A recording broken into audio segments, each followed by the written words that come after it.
Você já percebeu que tudo que nós fazemos para ter conforto, para ter uma funcionalidade, exige medidas corretas?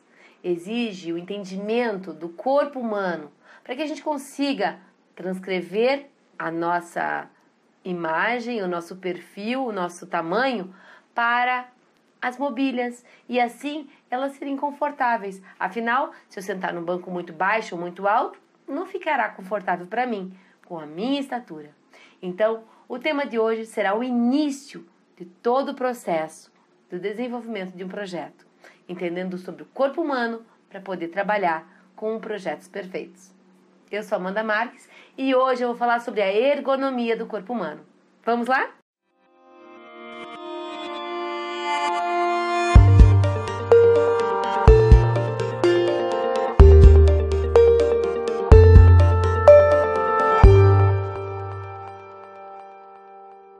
A palavra ergonomia, ela está diretamente ligada ao estudo da adaptação do trabalho ao homem. O que realmente eu preciso adaptar à minha estatura, às minhas necessidades para poder trabalhar com perfeição. E antes de a gente começar qualquer tipo de trabalho, qualquer estudo de projeto, nós temos que entender com clareza a estatura do corpo humano. Nós somos divididos, qualquer pessoa é dividida em 8 partes. Você vai ter uma medida total e o teu corpo é subdividido em 8 partes iguais. Isso é padrão para qualquer pessoa, mesmo sendo baixa ou alta. O que difere é que essas medidas são diferentes com base na sua estatura. Os braços também são subdivididos em 2 partes, tá? O que facilita também o entendimento para a gente conseguir começar a trabalhar com a parte de composição dos espaços. Mas a gente tem que entender que uma pessoa, por exemplo, com uma estatura de 1,70 m, ela vai precisar de área em horizontal de 60 centímetros. E se ela estiver de lado, ela vai precisar de um espaço de 35 centímetros. Isso quer dizer que se eu, de repente, colocar uma pessoa lado a lado, eu vou precisar exatamente de 1,20 m para colocar uma ao lado da outra. E isso vai mudar conforme a estatura de outras pessoas, tá? Então, se eu colocar várias pessoas com estaturas diferentes, eu vou ter que modificar aquele ambiente ou aquela medida com base no perfil dos usuários daquele espaço. Agora, áreas comuns, por exemplo, como um elevador, como um espaço comercial, uma área que é pública, nós temos que manter as medidas com base na maioria da população e assim conseguir atender o maior número possível de pessoas no conforto e estética necessária para aquele espaço. Para cada situação que nós vamos trabalhar, cada atividade do dia a dia, seja trabalhar numa cozinha, num armário, num balcão, num guarda-roupa, pegar alguma peça de algum lugar, nós precisamos entender que nós vamos nos esticar e nós vamos nos mover. E cada gesto, cada atitude que nós fizermos, cada movimento que nós fizermos, nós teremos medidas necessárias para poder executar com perfeição aquilo, tá? Até mesmo se eu estiver sentado a uma mesa e eu precisar arrastar a minha cadeira para trás, poder levantar, poder puxá-la novamente para frente, a altura do chão até o assento, a medida do encosto, tudo isso deve estar em perfeição para que eu tenha conforto, tá? Então, cada situação é pensada de uma maneira em que esteja diretamente ligada ao meu conforto.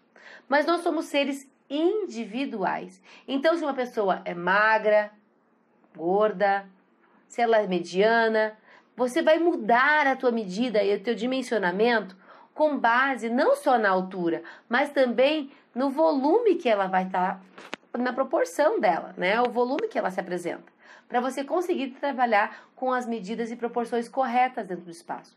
Então, a minha dica número 1 é você compreender a estatura humana e entender, enxergar, ter um olho clínico qual é o tamanho do seu cliente. Você não precisa saber qual é o peso dele, mas pelo tamanho que ele se apresenta para você, com base no seu tamanho, você consegue já ter uma noção de espaço. Até uma pessoa que está gestante, ela também tem medidas diferentes. Uma pessoa obesa, uma criança, um adulto, cada um precisa de necessidades diferentes. Vai variar conforme as medidas do seu corpo, do seu estado físico, tá bom? E aqui tem um exemplo claro, ó, de ergonomia com base em estaturas diferentes. Uma pessoa que é portadora de necessidades especiais, que é cadeirante, uma pessoa de estatura baixa, até mesmo uma pessoa com altura bem elevada. Percebe que o balcão vai mudando a medida conforme a altura de cada um deles? Isso para que tenha um conforto adequado para as atividades do dia a dia. Então, é nisso que você tem que pensar quando estiver projetando. Aqui tem um exemplo de um sofá com uma mesa de centro.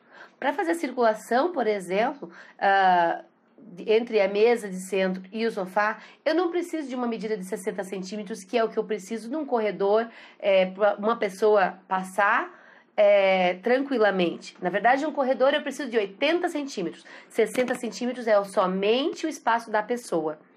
Mas, para uma mesinha de centro com sofá, somente as minhas pernas vão estar passando na parte de baixo. Então, eu consigo me movimentar na parte de cima.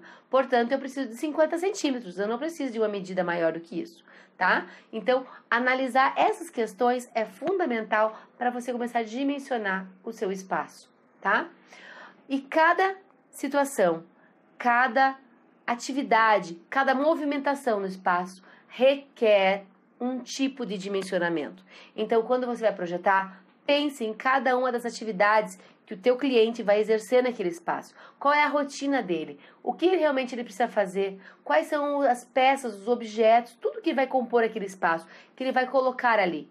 Se você fizer um projeto mal feito, certamente ele vai acabar trombando, ele vai acabar se machucando. E isso é um erro gravíssimo no teu projeto. Afinal, ele está te contratando para você desenvolver um projeto perfeito. Senão, ele mesmo faria, já que você tem habilidade para desenvolver esse projeto. Então, cuide muito com essa parte, tá? E como eu falei antes, para cada atividade existem medidas diferentes. Para cada necessidade, você vai ter um novo dimensionamento, uma nova proporção, tanto na largura, como na altura, como também na profundidade. Afinal, tudo tem medida. Pensa comigo, um prato tem medida, copos tem medida, panelas têm medidas, cadeiras têm medidas, um sofá tem medida. Até a distância entre o sofá e a televisão, com base no tamanho da TV, deve ser pensado. Tanto no quarto, na sala, na cozinha, nos ambientes comerciais, todos eles devem ser avaliados com base na atividade que você vai exercer naquele espaço, tá? Então pense, atividade que vai ser exercida, como base também nas pessoas que vão habitar aquele espaço, que vão frequentar aquele espaço, a medida do corpo humano são pontos essenciais para todo e qualquer projeto. Espero que você tenha gostado da dica de hoje e eu te encontro no próximo vídeo. Se você tiver dicas ou quiser conversar sobre esse assunto, deixe o seu comentário aqui embaixo e compartilhe com alguém a ideia de projetar espaços cada vez melhores. Então, se você gostou desse tema, compartilhe. Não deixe de curtir e também se inscreva no canal. Assim você vai ter de primeira mão todos os conteúdos que nós vamos postando toda semana nesse canal. Um grande beijo e até o próximo vídeo. Tchau, tchau!